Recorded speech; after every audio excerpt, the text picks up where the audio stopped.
जब कभी भी हम बिना सोचे विचारे आवेश में आकर कोई कार्य करते हैं ना, तो उसका नतीजा यह होता है कि हमें जीवन भर उस कार्य के लिए पछतावा करना पड़ता है। आइए एक छोटी सी कहानी के माध्यम से इस बात को समझेंगे। आई होप कि ये कहानी आप सबने सुनी होगी।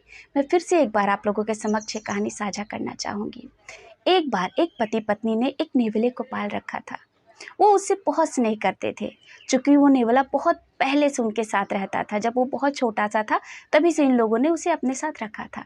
उनकी खुद की कोई संतान नहीं थी, इसलिए उसकी पत्नी हमेशा दुखी हुआ करती थी।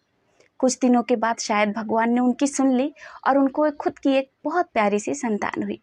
धीरे-धीरे वो सब साथ में रहने लगे, बट उसकी पत्नी को हमेशा उस नेवले पे संदेह हुआ करता था। उसे ऐसा लगता था कि मानो ये नेवला मेरे पुत्र को हानि ना पहुँचा दे। इस विषय में वो अपने पति से बात करती थी, परंतु उसके पति ने उसको समझाया कि इतने दिनों तक यह नेवला जब हमें किसी प्रकार की हानि नहीं पहुंचाया, तो भला उसके पुत्र को कैसी हानि इससे होगी। तुम व्यर्थ ही चिंता करती हो।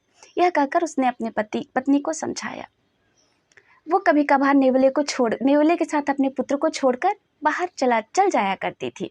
फिर भी उसके मन में एक भय लगा रहता था, पर वो आती थी तो उसका पुत्र वैसे ही मिलता था जैसे वो छोड़कर जाती थी।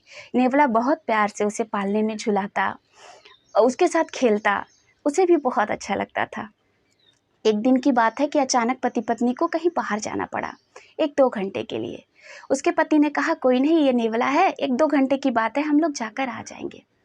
वो नेवले के साथ अपने पुत्र को छोड़कर चले जाते हैं। उधर से जब वो उनकी पत्नी को फिर भी कहीं ना कहीं उसके मन में ये भय था कि कहीं नेवले ने उसके पुत्र के साथ कुछ गलत ना कर दिया हो। फिर भी वो लोग 1-2 घंटे के बाद घर वापस आते हैं, तो नेवला उनको दरवाजे के बाहर बैठा मिलता है। उसके मुख में खून लगे रहते हैं। यह देखकर उसकी पत्नी डर जाती है। उसे ऐसा लगता है कि इस नेवले ने मेरे बच्चे को मार डाला, इसके मुंह में उसी का खून लगा हुआ है। उसने बिना सोचे समझे क्रोध में आकर एक डंडा उठाया और नेवले के सिर पर दे मारा। नेवला एक और गिर जाता है।